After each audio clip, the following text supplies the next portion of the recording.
Hey, when I first started, I kept waiting for my big break, right? I kept thinking it would be the next email, the next phone call, the next person I met at a conference. I thought that somehow, this big break would just suddenly happen and it would be the day. And I kept looking around the corner for the big break.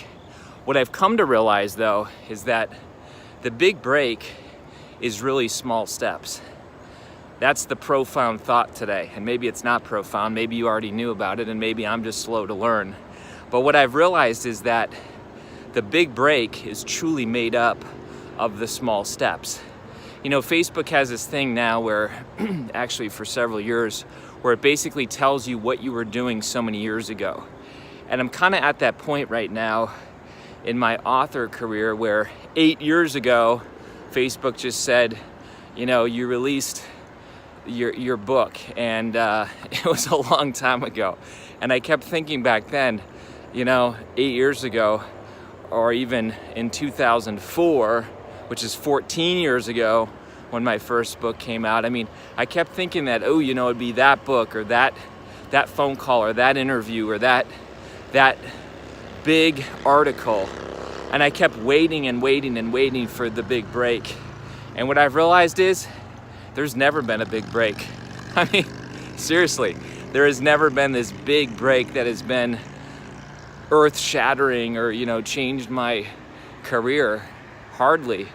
It's just been the faithful, disciplined, unremarkable persistence that it's just been slow. And maybe other people are different. I've read about other people and, they have this connection or this big break that seems to happen and change everything. For me, it hasn't. It's been like this.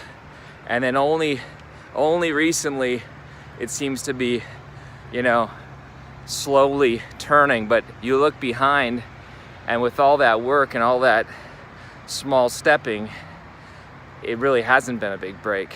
So I just want to encourage you, listen, if you're doing something today and if it doesn't seem incredibly remarkable and you think, well, gee, that's not that big a win, you know what? It probably is, because small steps absolutely matter.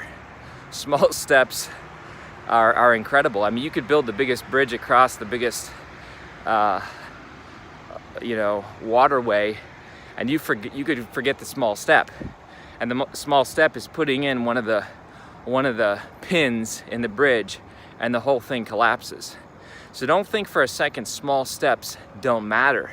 They do matter. And what they do is they keep you sturdy, they keep you standing, they keep you moving ahead. It's the people who cut the corners with the small steps, even crazy things. Like recently, I've been so unimpressed with people's follow through. I'm obviously a coach to many authors and speakers and trainers these days, but I'm incredibly impressed with people's lack of follow through, lack of consistency, lack of character, lack of integrity, lack of saying what they do and doing what they say. Now I get it. We all have times where we forget and we need to be grace oriented. But I just know that if you want to be an outlier in this industry, do the small things. The small things add up to the big break in the long run. This is Kary Oberbrunner. Be a soul on fire and go ahead and take that small step today. 8 years from now, you'll be happy you did.